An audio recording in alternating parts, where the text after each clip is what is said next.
Coming to you live from Bay Ridge, Brooklyn, following a Mets 2-1 loss to the Seattle Mariners last night. This is the Mets Corner. I'm your host, Steve Antaki, and thank you for joining us today. So, full disclosure, I told a few people that I was going to do this show last night. Ended up going out with my girlfriend and her friend, and her friend and her boyfriend, and we went out, and I got home a little late. And I'll be honest, Mets lost. I wasn't thrilled with how they played. And I was like, you know what? I'm gonna let this marinate for the first time. And woke up this morning a little bit more of a clear head. Said, let's go. Well, let's think about the game. Hopefully, in a better light, in the sunlight, and have our first Mets Corner show during the day. So as I did that, I sat here this morning and I was thinking about what the root of the Mets problem was last night. They lost 2-1, obviously, as I said, and Max Scherzer pitched a great game. He 7 innings, got, you know, not the greatest of umpiring calls, but he fought through it. The Mets played pretty solid defense behind him. The real issue for the Mets last night, and the real issue for the last 11 games, which is something I wanted to open the show with, is their offense. And their offense over the last 11 games has scored 40 runs, which, if you think about it in a vacuum, doesn't sound too bad. It's a little less than 4 runs per game, which is right around where the MLB average is right now. It's nothing. It's not 20 runs in 11 games. The guys are scoring. However, and you have to be careful with how you cherry pick stats. But in this case, I think it's somewhat needed where there was a 7-run fluky ninth inning that the Mets had. And it was great. They won a game. It's one of the best games I've ever watched. But of the 40 runs they scored, 7 of them came in one inning. With, they scored 7 runs with 2 outs, essentially. So 2/3 of an inning. They scored 5 runs from a just ridiculously hot day from Pete Alonso. And they got 3 runs from Mark Canha the other day against the Nationals. They have only scored 25 runs in the remaining, call it 96 innings. And that's a problem. And that's why they're in the situation they're in right now, where they're getting good, almost night in and night out, outside from, McGill's hiccup and Taijuan Walker's, tough outing in Philadelphia, which they ended up winning. They've really gotten great starting pitching. And they haven't really had a streak of wins. I don't think they've won more than 3 in a row in this stretch. They've, since they started off 14-5, I think now they're 8-7 in the last 15 or so. And you can tell they're not playing as well. And they're not playing as well because they're not hitting as well. And they're hitting, you can focus on, I think, 4 guys, one of which we've beaten to death on this show already in its short life, which is Dom Smith, who, you can't really crush him if he's not playing. But when he does play, he puts up pretty terrible at bats. That's one guy. But the other 3 that really I think need to be spoken about are Eduardo Escobar, who was mired in an 0-for-19 slump. I can't remember his last RBI. He was like the only Met to not get an RBI in that 9th inning. Marte, who gets 3 hits a game and then has gone away for a week. And, he does a lot of other things good, as does Escobar. That's why they're professionals. That's why the Mets aren't, 4-11 in their last 15. And then the only other guy that I think you can really look at and say he hasn't been performing as well is Lindor. Now, Canha, Nimmo, McNeil, and Alonso have picked them up, but it hasn't been enough. 9 in and 9 out. McNeil, he's a single hitter, and we love him for it. Nimmo, gets on base, walks a lot, doesn't get a lot of RBIs. I tweeted out a stat today from @the_Mets_Corner on Twitter, where over the last 11 games, there are 3 Mets with more than 2 RBIs. Pete Alonso, who has 10, who has been phenomenal. Canha, who has 5, 3 of which came in one game, which is fine. And then Lindor with 4. And last night's kind of the perfect example of, they start off hot, second and third, nobody out. If you told me it was second and third, nobody out before the Mariners recorded a single out, what would the Vegas odds have been of the Mets only scoring 1 run the rest of the game? It would have been astronomical. But it's what they did. It went. My younger brother Andrew texted me the perfect phrase for the game. Nothing happened. Nothing happened. like the at bats have regressed, almost across the board last night at least. And you're starting to see what happens when you put together, almost now 2 weeks of really cold hitting from your 2, 3, and 5 hitters in the lineup every day. The Mets have been able to survive it because their pitching is so good. They're going to be able to survive it because the bats will wake up. They're too good not to. They're too proven not to.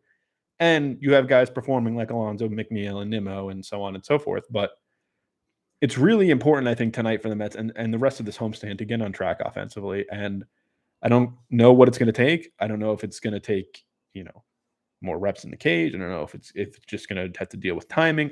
Something has to happen with those 4 guys that I mentioned: Marte, Dom, Lindor, and Escobar, because there's just they're almost auto outs right now, and it's killing any chance they have of a big inning. It's killing any chance they have of putting together runs in back-to-back innings, and it's something that we didn't see pretty much the first month of the season. But now I think it's starting to happen a little bit more, and hopefully they can get this figured out and squared away because it's starting to affect the wins and losses. And it didn't early on, but now it is. And the Mets have to find a way to get their hits. That was to me the overarching takeaway from this game was that this is a small piece of the much bigger picture that this team isn't hitting. So that obviously is where we had to start this. I think a few other things I would take away from this game. Look, you can't get mad at Drew Smith. I mean, the guy's been unbelievable. He gave up 1 run. That's the other thing. Drew Smith has a bad night. It's 1 run. It's not 6. He doesn't come in and Adam Ottavino the place and walk the ballpark. He gave up 1 run. It happens. I mean, what do you want me to do? He's been lights out. The Mets have to score more than 1 run to win a baseball game. And last night, he didn't have his best stuff. He couldn't find the strikes when he got lost like halfway through that second batter. I don't know if it was Ty France. No, Ty France got the hit. Whoever that second batter was, he just couldn't throw a strike to. It happens, But Drew Smith, hard guy to crush. He's been so good. So nobody get on Drew Smith. It's ridiculous. He just gave up a run. I absolutely love Max Scherzer. I mean, the guy tormented us for years, literally half of a decade, and has come here, and now he's just this absolutely dominant force, this presence. He's pumped up on the mound. He's always going at it. I love that he didn't let that guy throw the first pitch. It's just like it's part of his his shtick. It's not a shtick. It's real. I mean, he is freaking crazy, man. But I think that Max Scherzer, a guy you don't want to mess with, and clearly the Mets have fed off that energy. And I hope that one day it translates to their bats hitting because it isn't right now for him. But all in all, Scherzer, nothing you can say. Pitches, what's off. He's been great. Really, really pleased with Max Scherzer. Looked great in the black jerseys last night. Looked electric. The Mets bats were asleep, and they've been asleep for better part of 2 weeks. So hopefully it's ending. I'm a little scared. I'm a little scared as a Mets fan who's been burnt for the last 28 years of my life. But Max Scherzer certainly helps that. The other thing I wanted to note was that, I saw people on Twitter talking about the Mets. The Mets, they don't like the baseballs, right? The players don't like the baseballs. Chris Bassett came out and said he didn't like the baseballs. The problem I have is both teams are playing with them. It's not like the Mariners go out there and play with the ball from 2019 and the Mets go out there and play with the ball from 2021. I don't care. Last night, Eduardo Escobar I thought he hit an almost home run. Pete Alonso, I for sure thought hit a home run. It didn't go out. It happens. It happens. It's nobody's fault. The Mets didn't hit the home run last night. It's still not hot enough out for the ball to be flying. Probably, it is what it is. You can't get upset with the balls, and I know Met fans will. Some of them, hopefully, the smarter ones won't. But it is what it is. Pete Alonso, he's going to hit his fair share of home runs. He's going to hit 35 plus. That's what he does. Whether or not the ball's juiced or not. And, maybe as we get towards the summer, we'll see a different baseball, but nothing to complain about. The Mets have so many other issues that they should be focusing on as opposed to, the balls Pete Alonso doesn't hit out of the ballpark that they think should. So that's one thing that's pretty silly to see on Twitter. Um, Gotten a few notes here from some fans saying can't score one run at home against an under 500 team, and yeah, that's correct. You can't. I mean, you can, but you just can't expect to win. And the Mets have shown you that their offense might not have enough to score more than one run at home against an under 500 team as of late. If your five hitter is mired in like a 1 for 28 slump, you're not going to score a ton of runs. It's probably time to think about putting Escobar down in the lineup.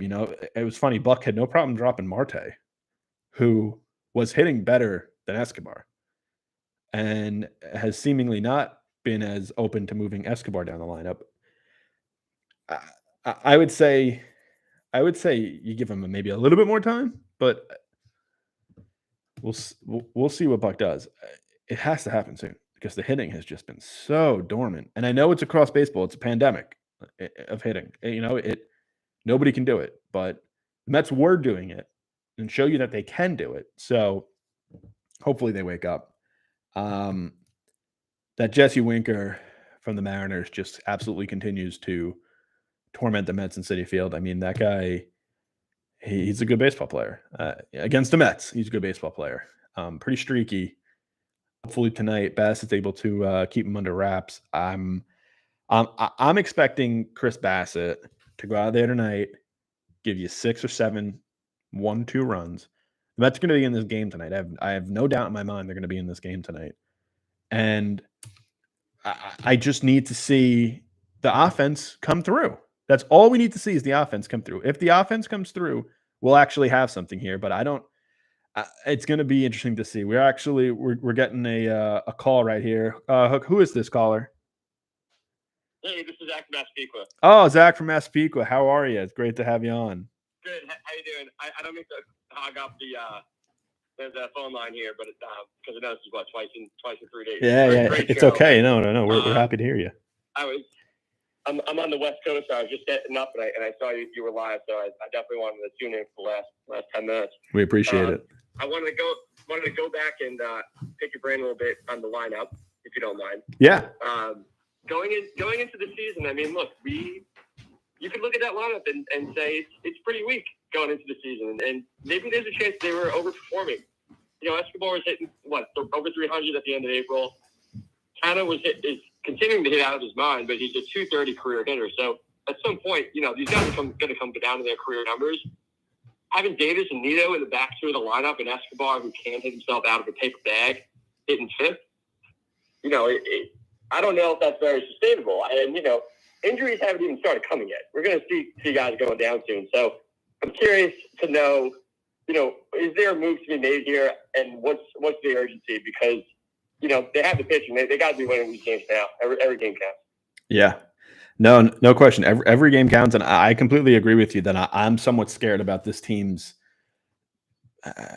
forward outlook with guys like Escobar who, have a little bit of a sketchy past with their offense. That he's got 2 seasons where he hit close to 30 bombs, but he got plenty of others where he didn't, and plenty of others where the average has been low. And everything that you've heard about him from when his time in Arizona, which were his best years, said he's very streaky, which I think we're seeing play out.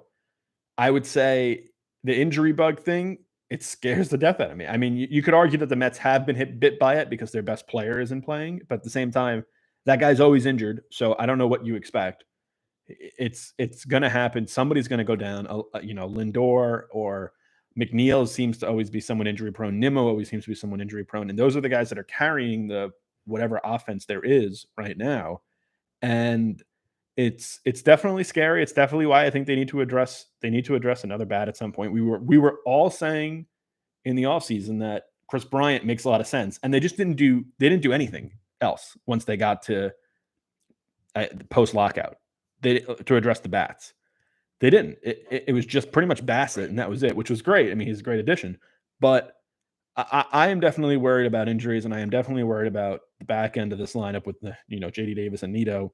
And then if somebody else gets hurt, McCann's the first one to go down, and it seems like he'll be back at least, first week of July. But there's a lot of question marks with this team offensively right now. And if Canha comes back to earth, which he started to, and Lindor doesn't start hitting and Marte doesn't start hitting, they're going to be in significant trouble. Yeah. Thanks for that. One comment on that, and I'm going to leave with one more question. You brought up Nemo, which is a good point. We know he's good for max 120 games a year. Right. And he's been healthy so far. Agreed. So that seems to be the guy that's scary, because he goes down. That's one injury away from having Jankowski playing every day for a month plus. And is this team going to survive with Jankowski, Escobar, Smith, Davis, and Nito in the same lineup? A few times a week. That's what scares me. And then you could easily see them, get 1 or 2 runs a game frequently. Yeah. So anyway, great comment. One more question: with McCann going down, do you think this changes Alvarez's timeline at all? And I'll hang up and listen. Thanks, Steve. All righty. Appreciate the call there, Zach from Massapequa. To answer the second point on Alvarez, no, I don't think this changes his trajectory. I think the Mets don't want to Kellenick him. Yes, I'm using that now as a verb. I don't want him to be Kellenicked. I think Alvarez is going to be up here at September 2023. I don't think they think there's no reason to rush him in their eyes. I think they have competent catchers in Nito and Mazika. At least Mazika as a third, considering what the rest of the league has at catching. And there's like 3 good catchers in baseball. And I think you just don't want to rush up an Alvarez, who has started to struggle in whatever single AA he's in ever since his hot start. But I wouldn't bring him up unless Mazika gets hurt and you have like literally nobody.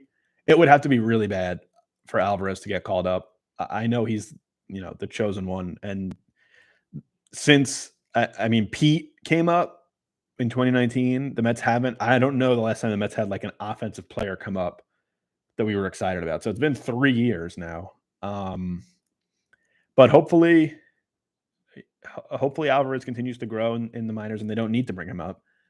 I would say he doesn't come up anytime soon. And if Jankowski, to answer your first point, is playing every day, the Mets are going to be in trouble. I like Jankowski. He's a great 4th outfielder. He is athletic and plays a good defense and is fast and has that bunting ability that nobody else in this team seems to have. I really like what Jankowski brings to the table, just not as a full-time outfielder. So hopefully the Mets are able to address something from now to the trade deadline in regards to another bat, because if Escobar and Canha and Marte continue to be, Canha's been better, but not as reliable as they were the first 2 weeks of the season, and don't seem to show, signs of life, which I don't want to come out here and say I think they're not going to. I do think they're going to show signs of life. Marte is a 280 career hitter, and I do think Escobar is a better player than he's been for the Mets thus far. But there's a chance that they don't. They're Mets. That's what happens when you come to the Mets, is you start to stink. Everybody knows it. It's part of what happens when you put on that uniform. Outside of Jacob deGrom, it's what happens. And you just have to be prepared. The Mets this season were very well prepared from a pitching standpoint. They lost the best pitcher in baseball, and their starting rotation didn't miss a beat. Credit where credit is due to Mr. McGill and to David Peterson and to even Taijuan Walker the other day for coming in and being, high quality back end guys. And also, Carlos Carrasco for coming back from this injury and being the pitcher that he is. That has really solidified the Mets through 34 games this season. And they're going to lean on them as this hitting continues to struggle, and they're going to need them to show you a little bit more offensively if they're going to continue this 2-to-1 ratio of wins. So I would say today you're hoping to see just something from the offense. They could get like 14 hits and only score 4 runs, and I'd be no home runs. I'd be thrilled. I just want to see like Escobar go 2 for 3, 2 for 4, Marte go 2 for 4. Can Lindor go 2 for 4? Like, can those guys like have a decent day at the plate? If you can just see that and see these guys start to come out of this, and as the weather gets a little bit warmer, hope that it rolls into, consecutive games like it did to begin the season. So with that being said, I'm looking forward. I'm going to the game tonight, so the pod will be probably either late night or again an early morning thing. I have to see what time we get back. But looking forward to the Mets offense waking up. I know it's gonna have to plan for it not to. I firmly believe it will, but in my infinite wisdom, I'm expecting it not to. But we'll see. I'm hopeful. I think Met fans are hopeful. They just want to see it, and they want to see what they saw in the beginning of the season. So that's all I have for today. If anything happens between now and game time, we'll update you on the Mets Corner at Instagram, Spotify, Twitter, TikTok, whatever you have, we're on there. And if you obviously are following me at a Mets fan on Twitter, we'd really appreciate it. Thank you guys again for listening. Of course, my wonderful producer, Maggie Rose.